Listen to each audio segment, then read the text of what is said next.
want to start from the beginning, really, which is your childhood. Where did you grow up? Are you still living in the same area where you grew up? Yes, I was born in Edinburgh, up in Scotland, and in Edinburgh I remain 40 odd years later. So yeah, I've always been here. I can still walk to my parents' house, which is not great because they always need help with technical issues nowadays. But you know, it's yeah, I like Edinburgh. I did at one point almost move to Hong Kong, but then I hurt my back, so that got cancelled. Really? Yeah, I was going to teach English as a foreign language in Wow. Hong Kong, and just before I was like going to get my visa photo, I think it was, and I've been having issues with my back, and on the walk there. And it was a real rushed thing. It was like I was going in 7 days. On the way there, my back just went. But then I met my wife while convalescing, my future wife. And so then we ended up getting married and just went on a completely different path. So who knows, would I have written any books? It's true. Probably, That, but I don't know. yeah, but no, but I think that's kind of that's the interesting thing. I think especially for writers, because obviously when you're young, you start with just being, I presume, quite an imaginative kind of a person, someone who likes make believe, kind of uses that as a way to cope on one level. I think that's probably how it kind of starts. Were you like a happy child when you were younger? Yeah, I'd say so. Yeah, I had a good sort of home life. Parents who were very encouraging of like because I started writing, so to speak, at very young age. I was reading a tremendous amount and stuff that Yeah. was definitely probably well shouldn't have been reading. Um, Well, you mean like kind of what were you reading horror? oh yeah, Yeah, yeah, yeah. From a yeah. young. The horror has I see interviews and things with people sometimes like and they're explaining how they got into horror and their first exposure and stuff, and I can't do that because I can't remember a time when I wasn't obsessed with horror from being a very young child. Um, like my earliest childhood memories, bizarrely, are watching horror films because I grew up in the 80s. Yeah. And back then, before the soaps and before children's TV came on, they would show black and white classic 50s monster movies and things Yeah. like that. So I Yeah. remember seeing Tarantula, the Jack Arnold film, I think it was 54 or something like that, 55. Yeah. And then there was the Thing from Another World, the original black and white version of that, not the Carpenter one. They, Yeah. they would just be on TV at 2 in the afternoon or something, just playing in black and white. And I remember watching them. I remember watching the thing, and he went up to a door to open it, and I got a bit too scared. I was like, "Oh, sorry, I've got blue tack I'm playing with, just in case." um, I was like, "What is behind that door?" So I switched off. But yeah, all my earliest childhood memories are horror. I've been obsessed as long as I can remember. So I don't have like a horror origin story as No, such. no, no, It's, that's fine. it's Did what in the did blood. yeah, what did your parents think of your horror obsession?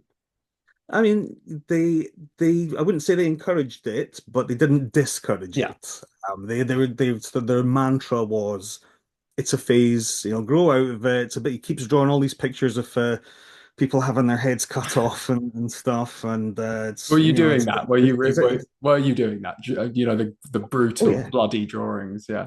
oh yeah, it's shocking, yeah. Um, but it wasn't in a sort of twisted like I want to see someone's head cut Yeah. off way. You It weren't was sort of writing mummy gleeful, like next to it.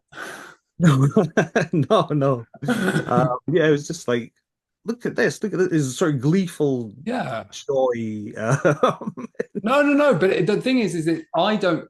Yeah, it is funny, but I kind of relate horror a lot of times back to kind of play, and like how, in a way, it's just a childlike way of approaching very serious topics. It's not the horror for me is, obviously there's very bleak and serious horror, but especially, I mean, we'll get onto it, but your kind of writing, there is an element of fun in it.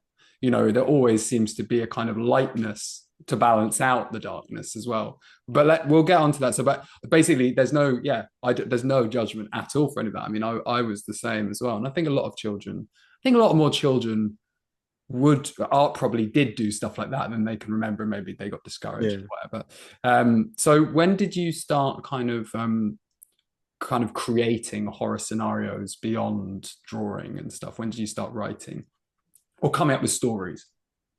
Well, I'd started a comic book in I think primary three, which for any Americans watching this would be age about 7 or 8, Yeah, I think.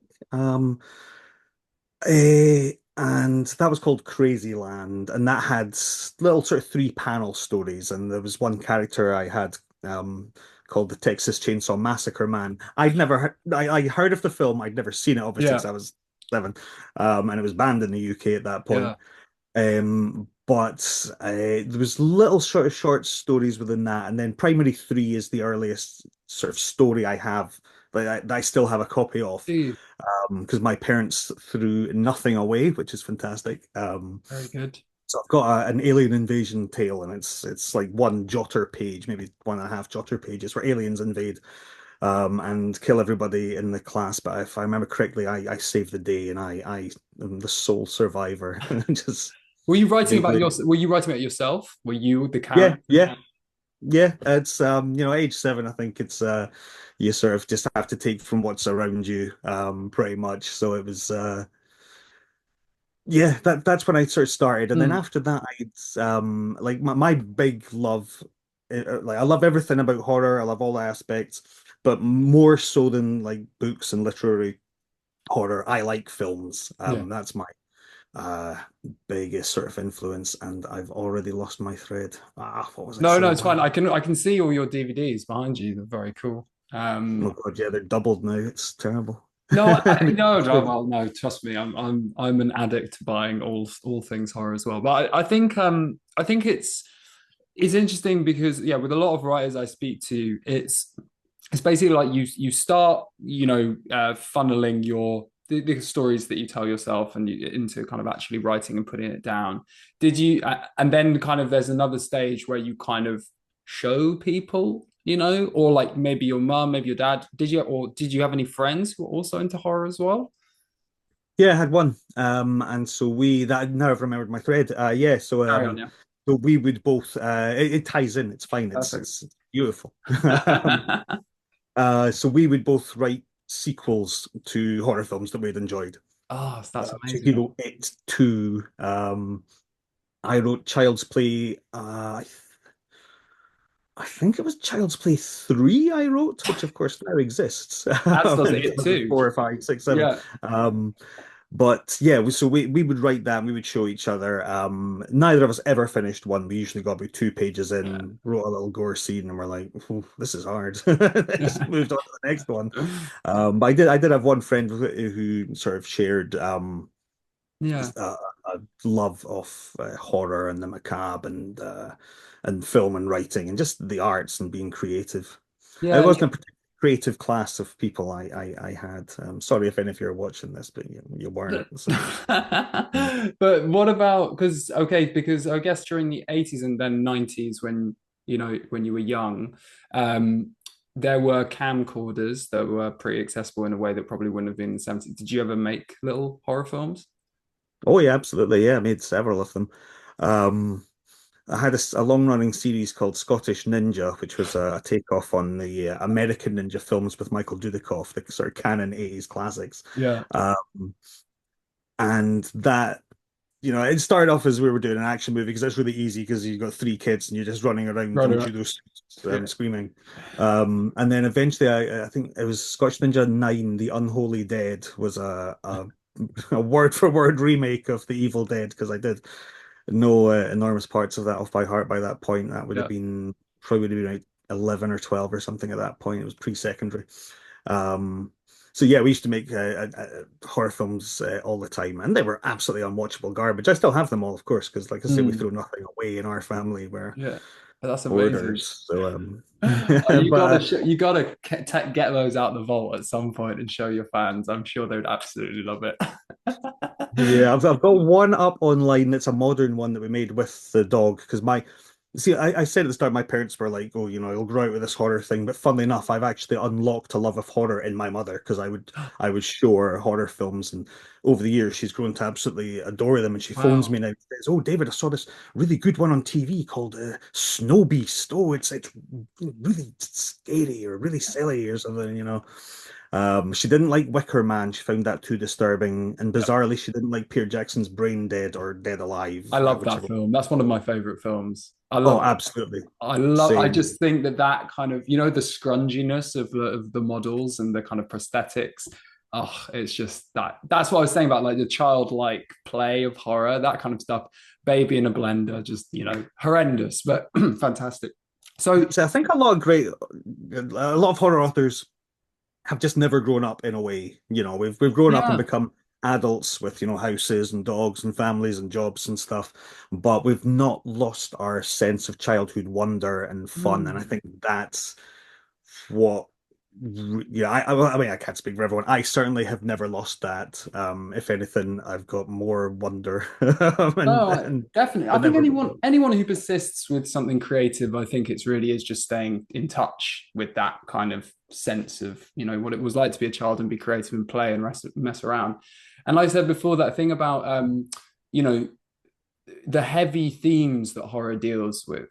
It's like a lot of people, I think the reason why they don't like horror is because they're scared of death or whatever it is. They're scared of something bad happening to them, danger in the world. Totally fair.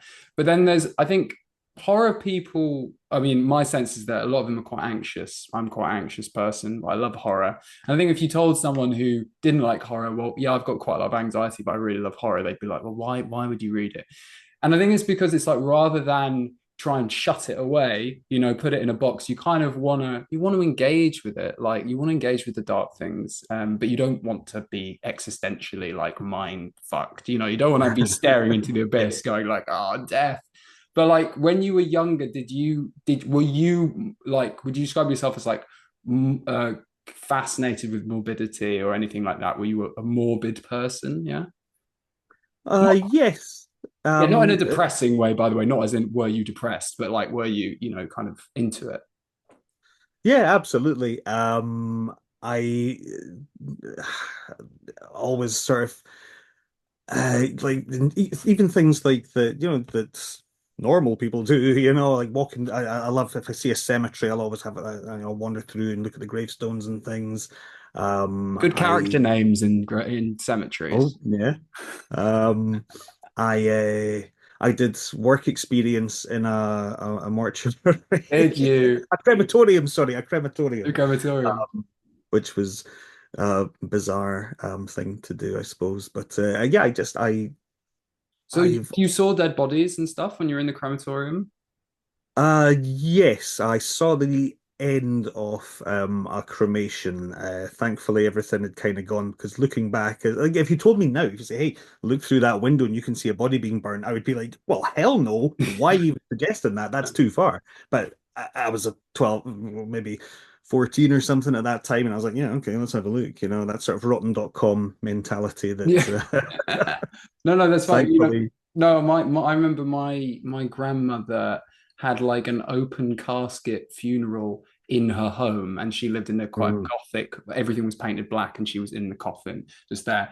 And I remember looking at it and kind of, and I was probably the same age, and you look at it with curiosity and I think an open mindedness that now, yeah, if someone said your family member's dead in the next room, would you like to go and have a look? I would Want to probably, see? yeah. So you had that, and like you mentioned, your like again, like your mum now being a bit of a convert to horror. Is she must be quite proud to have seen, your obsession with it turn into a career and just, the success and all of that. Hugely, yeah, and she's probably my biggest fan, Yeah. and has read absolutely everything I've ever written, except for my I told her not to read my stuff under a pseudonym because that was maybe too far for her. However, she's currently reading my new book, Death Spell, which is way worse than any of those. So I mean, anything's off limits. But she is super, super proud, and she buys when it comes out. She tries to buy a copy, and then she ends up having to phone me and say she can't work out Instagram, Amazon. Yeah, yeah, yeah. So I have to buy a copy for her, and also she wants a second copy bought for my brother, and she used to get a copy for my dad as well, but he can't read it as well as he used to. So yeah, she buys three copies, and she tells certain friends of hers about it, but she's quite a sort of keen member of the church. So there's certain books of mine, and By God's Hand You Shall Die, for example, and my upcoming nun horror that's coming out soon. She won't tell them about those ones because they are extremely blasphemous. Are you religious? No, no, not at all. I did go to church. I was forced to go to church, I should Yeah, say, yeah. as a child, and I think I still know the Lord's Prayer because my gran um, Mm. uh, told me if I learned it, she would give me £2 or maybe or a pound or something. It was the 80s. You buy a Um, house with that then?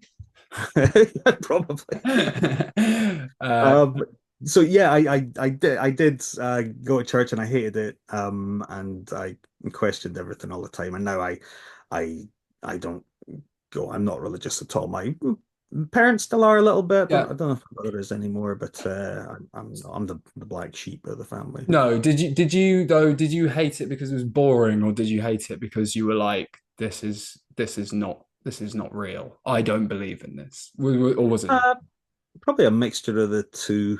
Yeah. Um, yeah, Yeah. got a different relationship to it now. It's like as long as no one's hurting anyone, I don't care Mm. what you believe or don't believe. I'm not saying there. I'm more agnostic, I would say Yeah, yeah, now.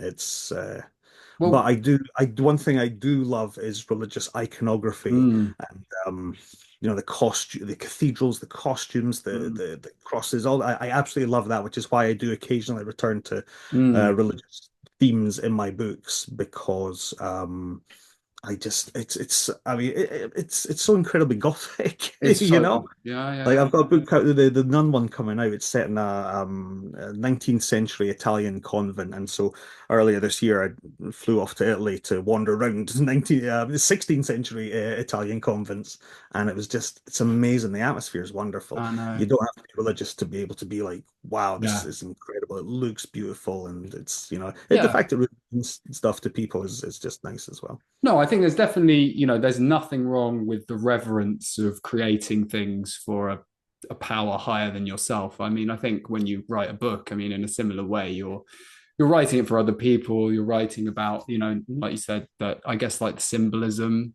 and these things, which it's not religious, but all the things that are discussed in horror, they're all dealing with the things that religion is dealing with on one form or another. And you said like, your mum being, or she has religious friends and stuff, and maybe wouldn't tell them. Did you feel when you were growing up any being self-conscious at all about being into horror to the extent that you did? Did you have like any self-awareness that maybe other people would be like, you're a bit of a freak? Um, not massively. I had a very, very small friend circle and we Mm. kept to ourselves generally. So I mean I'm sure if I'd actually spoken to half the people I sort of went to school with or anything, that they would have been like, maybe they were. It was a That's long all time right. ago. No, I know it's a long time ago. So you had a small group of friends, and when did you start? Like you've written this kind of what's it, the alien story that you've still got. When did you start writing and attempting kind of like more ambitious kind of creations? Decades later. So what I decided was that I wanted to be a filmmaker because I love films. I Yeah, love yeah. them so much. That's what I wanted to do. So I sort of didn't do anything with that, and eventually I had a girlfriend who like convinced me like, look, really, you should totally go for this. So I went to uni and I did 4 years of film and photography and got a The degree. Yeah, yeah. degree in film editing Was again. this in Edinburgh? Did you go to uni in Edinburgh? Yeah, Napier. I went to Napier. I didn't enjoy it though. Like I enjoyed the sort of going to uni aspect, but Yeah, getting what big. it did was it really showed me that I don't like working with other people. I don't like being in charge of other people. I like being in charge of myself. Yeah, I don't. I very much can only really do what I want to do. I could never be a director because I don't want to be in charge of all these people. I have no interest in that. I just want to do everything myself. yeah. So the films I made, I shot, edited, wrote, directed. Mm. And afterwards, I was like, no, I can't do this. I can't be. And then I tried to do music videos, and I didn't really enjoy that because, again, you're at the mercy of these people. So I'll give them the version. I'll say, hey, look, this is it. This is it done. And they'll say, well, I look fat in that shot. Can you take that out? And I'll be like, oh, but that's the best shot. It wasn't for me again. So that yeah, a No, few years after.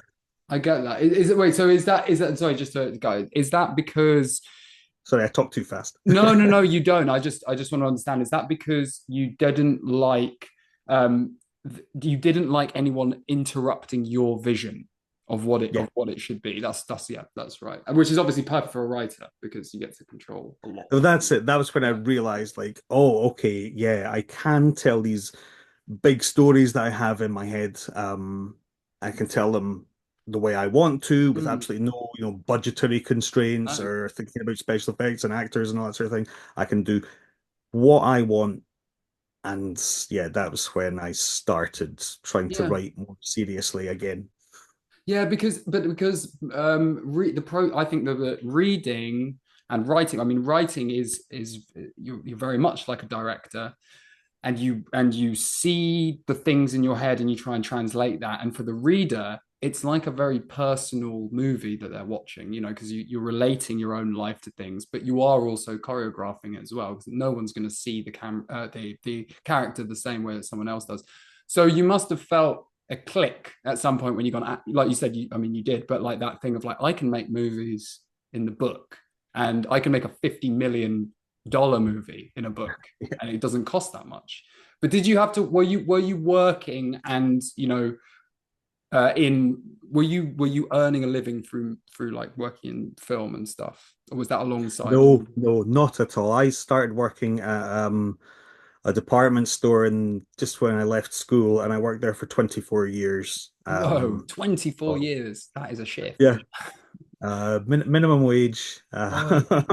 Just spending all my money on DVDs and horror books. And I continued when I wrote my first. I stayed there for 6 years, I think it was, You after started the release writing, yeah. of Forgotten Island, and it's only in the last few years that so last August I quit. I packed that in at last after 24 years Wow. and started writing full time. But yeah, Yeah. there was no chance to make any living from filmmaking or anything like that in Edinburgh. Yeah. Really, everyone said move down to London or at least further down south. I've No. heard that London's not so great to live in for film and things now anyway. Maybe nowhere is, I don't know. No, I don't. But I don't. I think everything's shrinking massively. I mean, in a way, it's like the way that you approach writing and releasing work in the same way that quite a lot of horror authors actually do as well. Everything, you've got YouTube now, you've got TikTok, you've got things. People don't need big studios. They don't need big backing to kind of get their work out there, which I think is great. And I think you made the right choice. Were you kind of were there any points during that 24 years where you were feeling like frustrated, like I like fuck this, like, or was your love of your passion for what you wanted to do, horror or whatever, was that just sustaining you, and it was, you were okay? yeah, I mean, I never really liked work. I don't. I'm very no, I'm not a social person. I like to like my ideal day, which I get to live almost every single day now, is I get up, I watch a film, I write, I watch a film. My wife comes home, we have tea, maybe play some video games together. Then she goes to bed, I write, and I watch another film. I watch 2 or 3 films a day. That's it. I'm not a chit chatter Two social or three guy. films a day. That is a lot of Yeah. films. That's amazing. And is it all horror, or are you diverse? It's probably about 75% horror, I would say. Although, I mean, this last month I've been obsessed with Japanese gangster movies. Mm. So I've been watching loads and loads of Yakuza films from the 70s. So uh, I I don't know. No, there's nothing It's wrong with it. It's fantastic. So is most of your inspiration for writing from films? yeah, definitely. Yeah. Yeah. And I find that watching a film first thing in the morning really unlocks. I Mm. think it's a brilliant way to unlock your sort of mind, just loosen it up a bit and get ideas flowing and things like that, So, and I don't mean, if I'm writing a slasher, I'll watch Friday the 13th, just Mm, it gets you thinking about story. And I'm obsessed with like I generally try and guess, right, okay, well, it must be about 30 minutes in, and I'll check, and I'm usually about sort of right, because I like to sort of try and figure out mm. structures Yeah. and acts and things and how they're doing it and what they're doing. Mm. That's interesting, and very often I'll get an idea from watching a film that's completely like, I don't know, there'll be someone will steal a bottle of water and they'll be like, oh well, in my story I've been struggling with that, but maybe that guy Yeah. steals the pumpkin, and then Yeah. Yeah. it's just little things like that are like, oh, that's not a real example because that sounds like the worst book ever. But Sounds about. No, no, no. it's just, I find watching films is just such an amazing way to get your synapses firing. Definitely, it's quite an oblique way of creating, and it's actually, I think, sounds like, yeah, it sounds like you're studying film like a filmmaker, and then kind of changing and then kind of converting it into writing.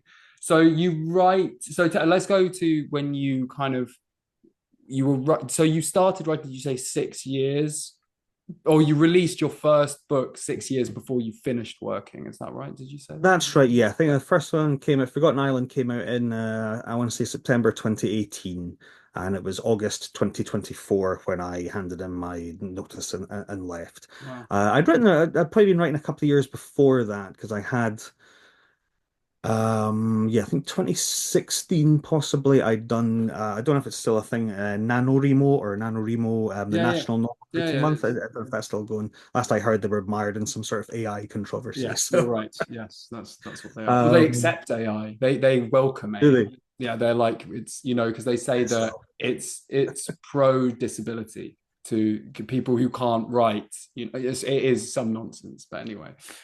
So you did that. So you were kind of like splashing around and putting your stuff out there, and you know, Yeah, so I wrote a novel and it's not great. It's not great at all. It's never going to be published. And the fact it's definitely not because I've taken all the best bits of it, have been completely yeah, cannibalized for other works you now. There's Frankenstein. nothing left of it that's good. But I wrote that and I was like it was okay. It was okay. It was 50,000 words. I had a start, a middle, and an Yeah, end. I had characters, I had set pieces, action and stuff. It was enough to make me go, okay, I could maybe do something here. So then I wrote another one the next year, that is also possibly never going to be published because I've taken a lot of it for another book. But there's a germ of a good idea in there, so I'm thinking. But it was, yeah, the third attempt was the one where I was like, okay, this feels much more like it. And I sent it to a couple of people who read it and gave me extremely helpful feedback because there's a lot of things that I had despite the fact I was extremely well read as a sort of, in yeah, my teens, 20s and things. I don't read as much as I used to now because I just don't have time and my brain's gotten really slow. yeah, yeah, Um, yeah, but even then, there was the things about like, hopping PO between different POVs and things like that I'd never really thought of or considered yeah. and changing tenses and stuff. So it's yeah, I got some really helpful feedback that was from Brad Freeman, I should say, who wrote a fantastic horror novel called Reek, which I Yeah. think is being re-released really soon. Anyone watching should check that out. It's one of the ones that inspired me to self-publish. So yeah, I got some great feedback, and he helped me work it into a, a, a publishable Yeah. novel, shall we say. So did you ever consider like sending it out to agents, or was it always going to be self-published? Yeah. Never considered that at all, to be honest, for a number of reasons. One, I don't think publishers, they say the big four, would certainly the big traditional publishers, I don't think would be interested at all in the sort of books I write. Um, I think that's probably still about accurate. But it is With the change. You probably could acknowledge that it is. I feel like it is changing a bit. I think horror is kind of coming a little bit closer towards the mainstream every year. Yes, I mean I have since turned down traditional publisher, one of the big four, because I like I said before, I march to the beat of my own Yeah, drum, and you I release a get lot the of books. deadline. Sorry? You release a lot of books, and obviously traditional publishing is there's quite a long pipeline, isn't there? Yeah, I can't imagine finishing a book and then 2 years It comes then. out in 18 months. No, no, no. I finish a book and it'll come out in 2 months tops. Oh, I can't get, yeah, it's not for me. It's a tremendous way. I'm sure lots of people want that, and lots of people it really, really works for them. For me, it's of no interest to me at all.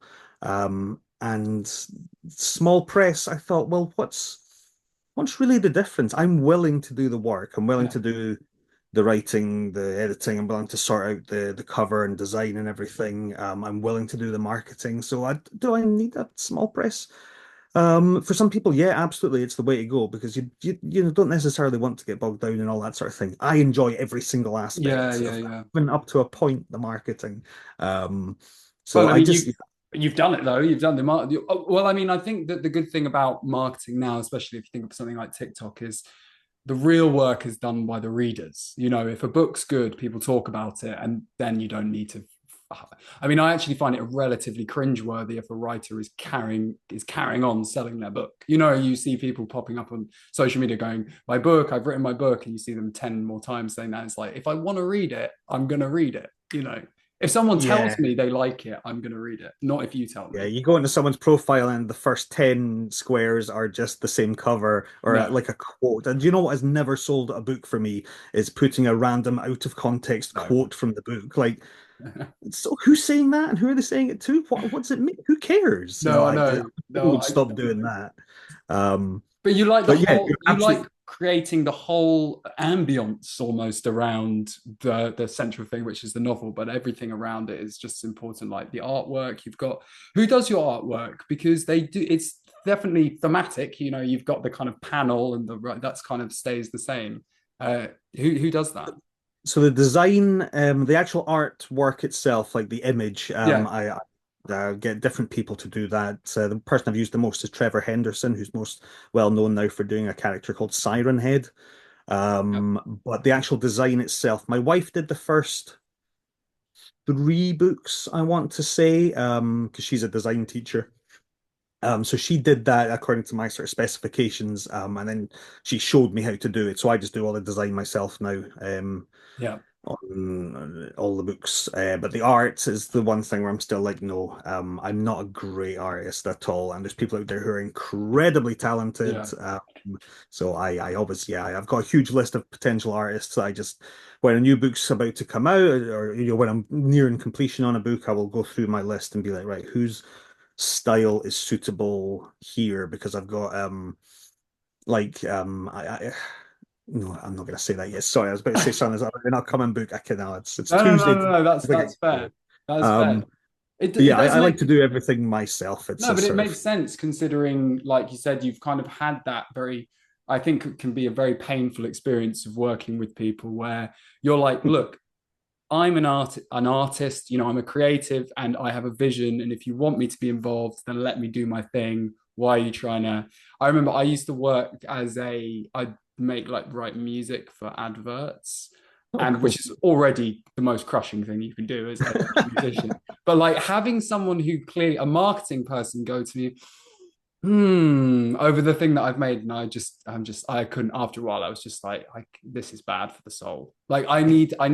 If I'm going to make music, if I'm going to be creative, I have to do it for me, and I have to accept it. You know, because it's quite good that you managed to kind of push through those years of going through that and still have that confidence in yourself, because I think that those kind of experiences, if you feel like, I can't express myself, I'm being crowded, might kill your, resolve to push through to achieve your vision. Yeah, yeah. I think you're right, and I think yeah, I'm not going to say lucky, but I think it's been my sort of passion for horror and creating things has never waned. Like even when I wasn't, when I was not writing and things, not filmmaking stuff, I was Yeah, making music. I had a band, I had a solo project. We weren't yeah, very good.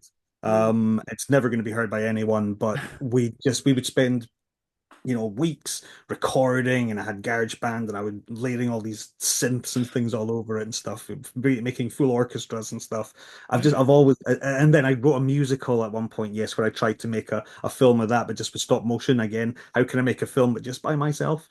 Yeah. Um, I've tried that twice, and both times it's been an absolute disaster. But No, I can tell you really want to do things on your own. I get it, and I'm a bit the same. I animate, so I draw and I animate on like my iPad and stuff, and I love it. 'Cause in the same way as writing, you just create a whole world and just by drawing. yeah, Yeah, I want to talk about the things that scare you, because I think as you get older, the things that you find kind of, yeah, like we talked about, kind of like morbid curiosity evolve as you have life experiences and get older, and your parents age and all that kind of stuff. That what right now are you kind of preoccupied with when you're writing? What is the kind of engine of the fear that you have when you're writing? it varies depending on the story. So sometimes as I'm getting older now, my parents are getting much older and things. So the Haar, for example, is definitely it, it's not so much a fear of aging as um like a sort of acknowledgement, Yeah. maybe a fear. I Whereas I've if I Well, the horror is definitely in my from what I took away from it is it's facing fear with kind of like brave facing aging with bravery. It's about not going down without a fight, you know. yeah, I think it's interesting. It's like my books. Someone once said actually that my books are mostly about the power of love, Yeah, which yeah, is yeah. I thought was perceptive. Like, yeah, no, actually, I think they're right because with a couple of exceptions, the ones that are just bleak as all hell, they mostly are about Yeah. love.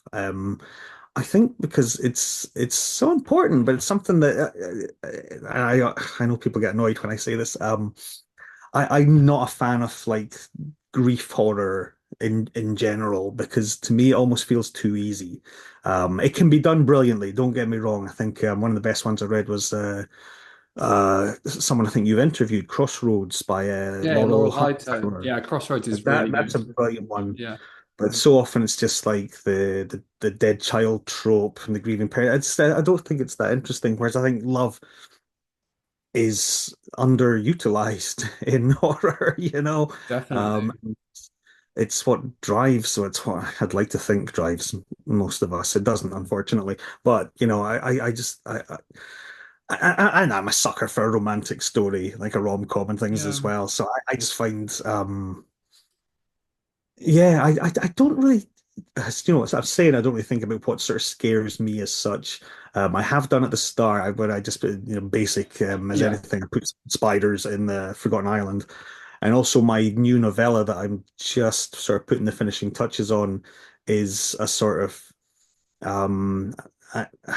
it's really difficult to describe. I've been saying it's a folk horror. It's kind of is, but it's more I would call an anxiety horror. It's just about going somewhere, being the wrong place, the wrong person in the wrong place at the wrong time, and just being like, Mm. can't get out of this situation. It's sort of ever escalating. This guy getting in, and that would be like sort of fear for me As a slightly socially anxious person, I'm imagining. I think I feel like folk horror is kind of, I see it. It's the popularity of it is growing, which isn't really a surprise given what's kind of going on in the world. That idea of being in the wrong place at the wrong time, being the wrong person.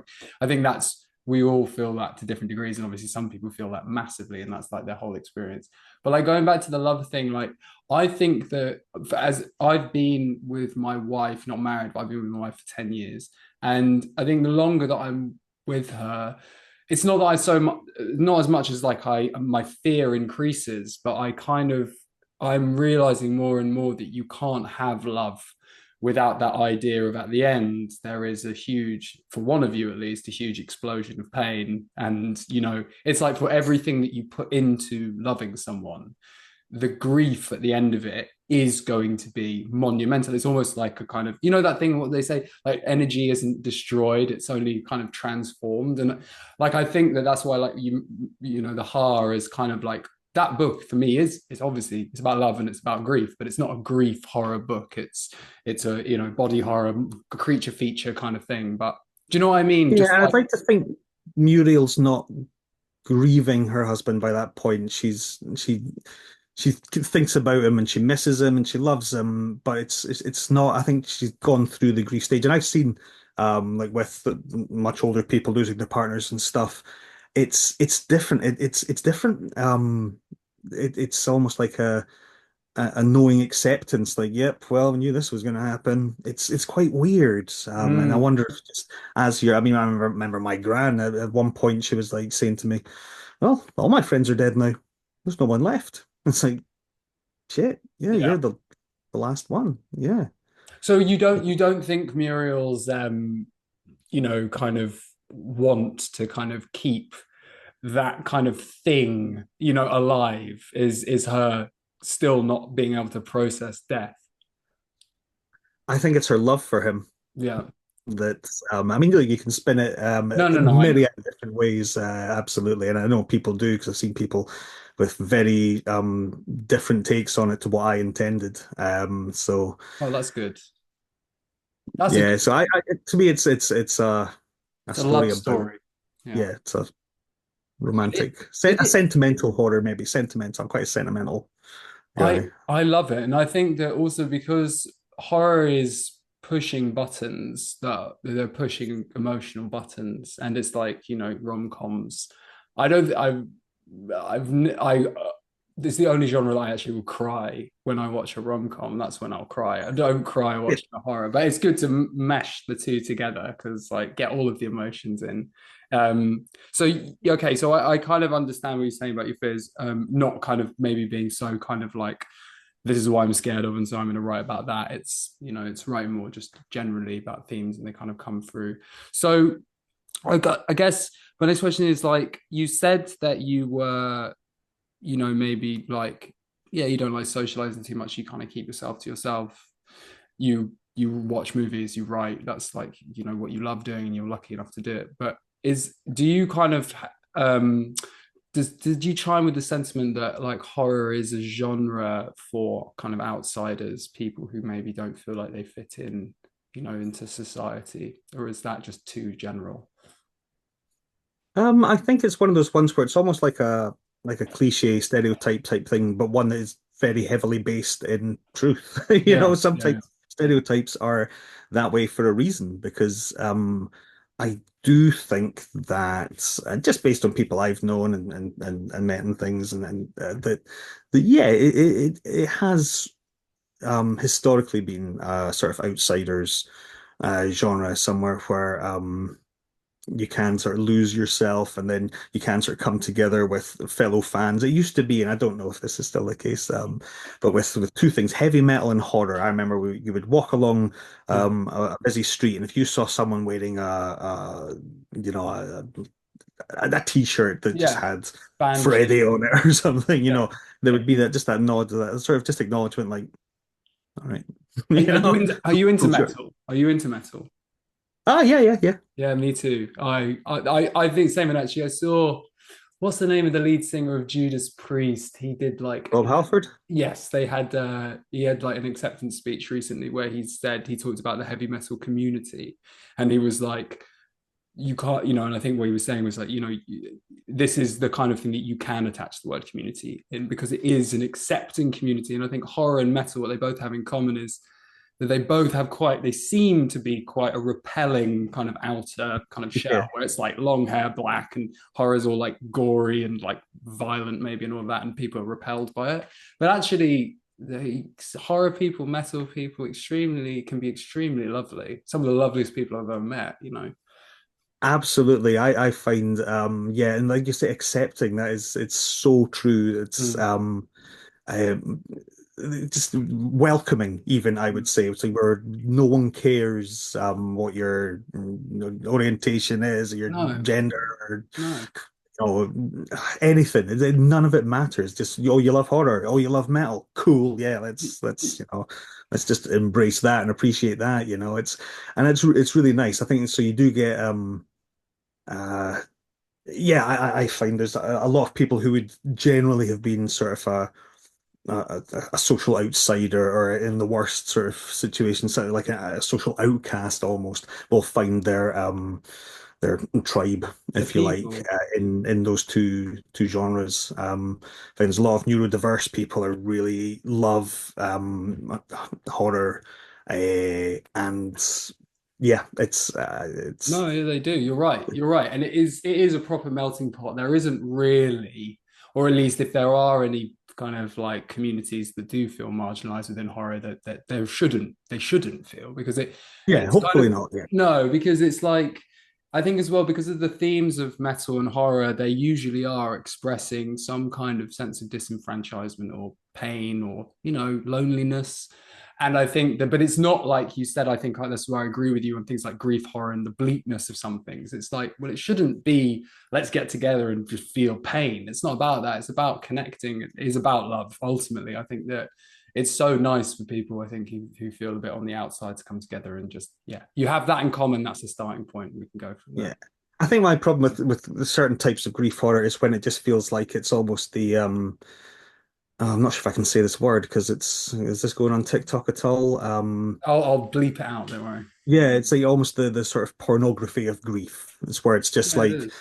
yeah, the child's dead, then the dog's dead, then this, and look at them weeping and stuff. And it's like, well, that's just easy. I think my problem is that it's too easy. It's too easy, and it doesn't take any talent to just write um Mm, people are grieving because of all this terrible stuff has happened to them. You can have all this terrible stuff happen to them, but make them real people who are yeah. not just there as a cipher for this grief. It just feels too easy in talentless hands. Let's put it that way. No, I think that's actually an excellent way of putting it. Because, like I said, Laurel Hightower's Crossroads is, very much grief horror, but it's just a really compelling, shortish novella. Um, I think, yeah. So some people read horror because it's there's an element of it being therapeutic, and some writers as well, right? Because there's a kind of it's a way of processing these feelings. Do you kind of relate to that at all? Like that it's a way for you to work out your feelings about life? I don't know. I just love it. That's all I know. It's Yeah. I'm driven to write. And when I'm not writing, I'm thinking about writing, you know. Um, it's I'm not great at turning the sort of gaze on myself, I think. So when it's looking at like why I write and that sort of things, I'm I think it's almost better for someone else to sort of Yeah, say, is it yeah. because of this? And I would go, oh, okay, maybe, yeah, it could be. Mm. Yeah, it's What about your wife? How does she handle your I mean, obviously it's your job, but like what does she think about you being on it all the time? she's fine with that because she is mostly making clothes, so we coexist beautifully. Yeah, yeah. Where she'll be in her room sewing, drafting patterns and things. I'll be sitting in here typing away. And then we will unite for lunch, we'll unite for dinner, maybe, maybe one day we'll go out somewhere, we're Yeah, not yeah, yeah. completely Okay. hermetic. But So there is an attention of like, like God, because she's also got an obsession. So it's like you kind of like you both kind of yeah, like I say, coexist in that. That's nice. absolutely, yeah, it's a perfect match. I would Well, say it's wonderful. congratulations on that. So I want to ask about you obviously you love films, horror films so much. Do you envision any of your books ever being turned into a movie? I mean, because they must surely be successful enough to have caught someone's eye. Is it going to happen? Yeah, yeah, there's several we're working on. I can't really say too No, much that's all more right. than that at the moment. There's yeah, a few have been optioned. Amazing. And it's Hollywood, isn't it? So it does not move No, quickly. no. Also, it's been a really rotten time because we've had, the box office is Yeah, poor. We've had the yeah, strikes, yeah. like the actor strike and stuff. So I'm hoping that the recent success of films like say Sinners and things is going to be Mm. like a little. boost to be like, hey, original horror properties can be successful. Oh Hey, well, I think let's I've like seen them. I've seen that it's horror is the most profitable genre of movie outside of superhero kind of stuff, and even that superhero is kind of bombing a little bit now. But Yeah, well, absolutely. The thing is, superhero movies cost 200 to 400 million to make, whereas, say, a company like Blumhouse puts out, five to 10 horror films a year, budgeted between 10 to 20 million, and mm, they just, make a little bit, make about 30 and they're in profit. So yeah, horror, because it's such an ideas genre, and also because it has such that dedicated fan base who yeah, exactly. will turn up for, even something that just looks a Oh, bit well, it looks a bit rubbish, well, You'll I mean, still be like, I'm used to watching horror films and being disappointed, but not really. But you know what I mean? You don't go into a horror film going, "This is going to be a masterpiece."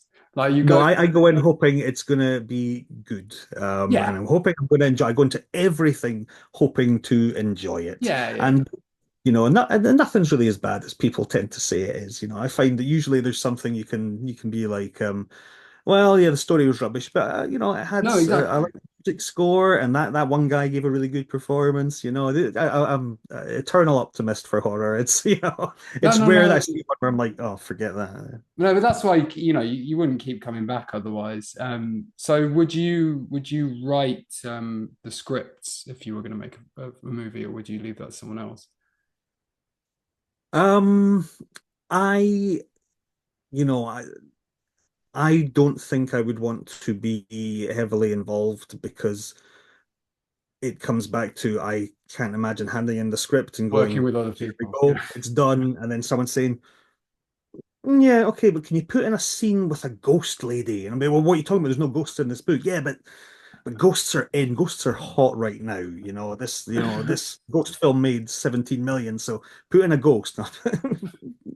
No, you're No. right. You're right. Because you've heard all these absolute nightmare horror stories about Hollywood studios and things, and the executives who they have to get their say and have something put into the script so that Yeah. they can justify their job. And I don't think Oh no, you're right. all I would want is for them to make a good film, and I don't care. And I'm fully aware that anything that does ever get made is probably not going to be set in Scotland, which is a shame because they're very Scottish books. But Yeah. well, what can you do? It's not. It's going to be transplanted to America or something. But all I hope is that I can go and see a film with my name on it and just be like, yeah, that was good. Well done. You did an okay job, guys. Yeah, That's no, you and it will happen, I'm sure. And also writing a script is actually, I think it's very different to writing a book. I mean, there's massively. You don't have access to internal monologue, which no. my books rely super heavily on. I'm Mm. constantly got the little thoughts in italics going on and stuff. Yeah, yeah, yeah. It's purely visual storytelling, which is a completely different medium. I have done a script for one of them that I don't know if it'd ever be used or anything or not, but I've done a script and handed it off and been like, "That's me done with it. If you want any changes or anything." Um, but it's yeah, it was really interesting and quite fun to do, and also meant I had to reread one of my books, which I don't do. I write it and then I forget it exists and just Yeah. move on to the next one. So I had to reread, and I was quite pleased. It was good. Yeah, yeah, well, that's usually what happens when time passes. Obviously, if you're writing a book, you spend a lot of time doing it, and then probably by the end of it, you're kind of like, "Is this good? I don't know. I'm gonna have to wait until other people tell me if it's good." But then, yeah, reading back is a nice thing to do. We're going to come to the end, but I wanted to. Do you know this person? She's called Sarah. I know her online, and she has in her TikTok bio that she is. I mean, literally in her bio, it's just number one David Sodergren fan. She's read the Haar 4 times. Oh yeah, say that. Yeah, yeah, yeah. Yeah, you know Sarah. Yeah, I just like I want to just in Sarah's honor, like, how do you feel about your fans and people? What does it make you feel like to have people who care? Yeah, it's totally wonderful because the thing is, I write all my books for one person, and that's for me. And I want, as long as I can put out a book that I think that I'm proud of and I think that I would like to read, I'm happy. And then I just put it out there and hope that other people are going to feel the same way. And sometimes they do, sometimes they don't. But it is absolutely wonderful. I wouldn't have a career without No. my readers. I don't like to call them fans because that just feels too No, no, no. I ostentatious. mean, I'm coming at it from a fan perspective, though, and I'm saying that it's okay. You calling them fans is different. I'm allowed to call as part of your fanship. I'm going to call them fan. No, because I think there is, and that's why I like doing these interviews as well, because I think that it's like breaking down the barrier as well between kind of reading is such an intimate thing to do, and it is dialogue between you and the author, whether you have, no matter how conscious you are of it, like there is an emotional connection that you have. You're putting your thoughts roughly in Yeah, other people's head. It's a bit of a transplant. So it's wonderful, and the amazing nice things that people have said, and the like when we were speaking about earlier about marketing and stuff, it's like marketing for me is just sharing all the other lovely posts people's, that people yeah. do on Instagram and TikTok and things, and they put in the most amazing amount of effort, not just in the reviews, but in the actual Mm, image itself and the edit and things. I think people call it now, and it's yeah. just it's really really wonderful. It's gone way further than I ever thought it would. I'd hoped. I remember when I put out my first book, Forgotten Island. My sales goal was 300 copies. I wanted 300 people to read it. Yeah. It's a good goal. And yeah, because I had I think 3,000 followers at the time. I thought if I can get 10% are in them to Yeah. read them, then that's good. And to see what it's grown to now with people, and it's the Haar, for example, has been translated into Mm, German, Spanish, Italian, Vietnamese. There's a wow. Vietnamese that's coming out. Like I just absolutely love it. It's incredible. It just keeps going. And the best thing about that though is that the Haar. I've said this before, I'm sure, but it's like my grand's memoirs at the end. So I mean, she'd done those little memoirs, which I put, and she'd given them to the members of the family and just said, here's my life story, and Yeah. I just hope you have a wee read of it and things. And I put them at the back of the book because it's lightly based on Definitely. Yeah. Yeah. Yeah. elements of her life, and the fact now that thousands and thousands of people across the world have read that in different languages and stuff. I mean, she's been dead for 10 years, but she would be so proud and just she would be Yeah. so excited about that. And that's the best thing about the Har, the success of the Har for me, is that she would be so thrilled to know that. Yeah, Yeah. people have read her words. It's yeah, that's the book that keeps on giving in that respect. So yeah, my readers, I love them. They're great.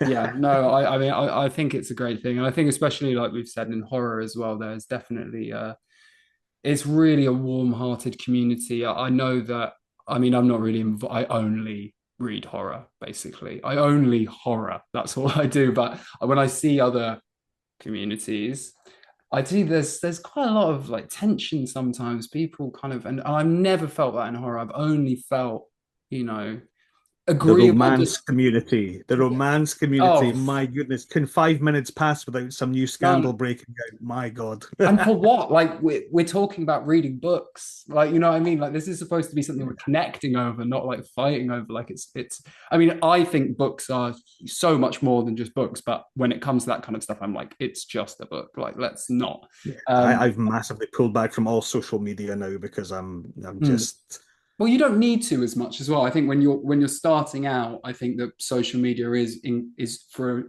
an author who wants to self-publish and build their own mm, fan base. I mean, you have to do it, and it is so good. If you're passionate about it, or at least willing to put in the effort, it can do it. It can do the job for you. Like so, absolutely. It's TikTok I have to thank for yeah, really giving me a boost. There was a Baker Reads, yeah, Brandon yeah, yeah, Baker.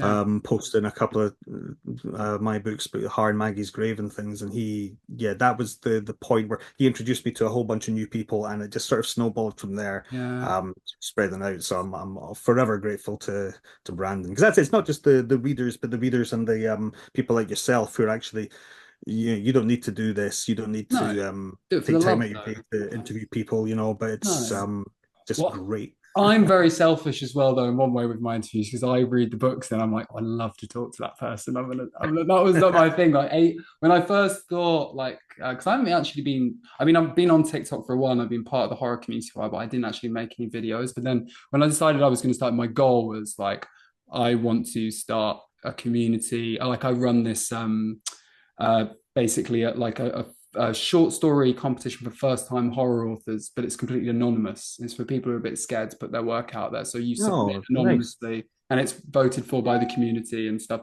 So I kind of was like, and then I want to interview. So it's like, yeah, it's all for the love. And like, obviously, I would love for my life to have a career somewhere within horror, but that'll come when it comes. It's like you were writing for a long time and you're now doing your thing. And that's inspiring. And I think that people everyone in horror who enjoys the books, yeah, none of them need to post. They don't need to, even down to clicking the stars on Goodreads or wherever it is they do it. You read the book, but Yeah. it's another thing to then go and review it. So all of it's And incredible. then people who post a really long, thoughtful review as well, you know. Yeah. It's just it's lovely because yeah, I do the same for like films and stuff on Letterboxd. I'm very active Yeah. on that. But, yeah, some people really go Yeah. all in. Yeah, and sometimes they hate it. You know, oh well. No, but that's all But right. the That's fact they've still taken the time to do it, it's like No, you I know, know exactly. But I think that's the thing in horror. It's not like when people don't like go, why do you like that book? That you can go, I didn't like that. And everyone will go, oh, fair enough. I liked it. But yeah. there's no animosity about it. But yeah, no, that's it's very nice and heartwarming to hear. I want to just some quick questions. What are you reading at the moment? If you are reading anything, maybe you're not reading anything Um, at all. yes, I'm reading Koji Suzuki's Ring. Yeah, very good. Like one of my all-time favorite films. I've been absolutely obsessed. I've been on a complete hyperfixation on Japanese horror Yeah, for yeah, the yeah. last wee while. And I realized I'd never actually read Ring. So yeah, A lot of people don't even know that it's a book. So yeah, I've posted it, and a lot of people were saying that. I said, yeah, yeah, yeah. When did I it think come there's five out? of them. Well, because I haven't read it. I've got it on my shelf, but I haven't read it yet. When did it come out? It's I quite imagine it recent, would have isn't been it? mid-90s. Yeah, yeah, yeah. I think that's right because the film. When did the film come out? So was it the early 2000s? Film was 98, Yeah, yeah. and the book was 91. Wow. Wow. So it had a bit of a gestation period.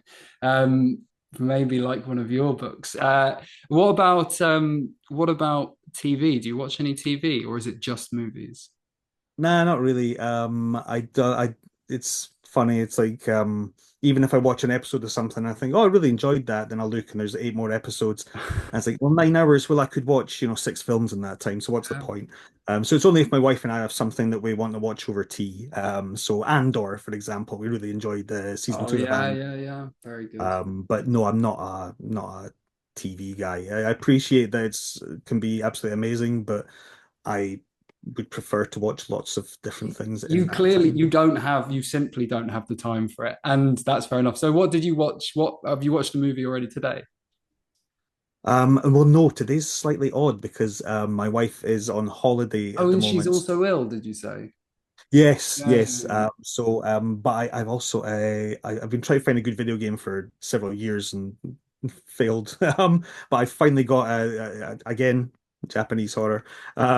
Fatal Frame. They had a remaster of the old game Fatal Frame. Are you aware of it at yeah, all? Or yeah. I've heard of it. I've never yeah, played so they it. Yeah, remastered part 4 of that, and I'm playing through that at the moment because again, it's got such an incredibly rich lore to the story. yeah, yeah, Again, as I'm playing it, and I'm sort of outlining yeah, yeah, sort yeah.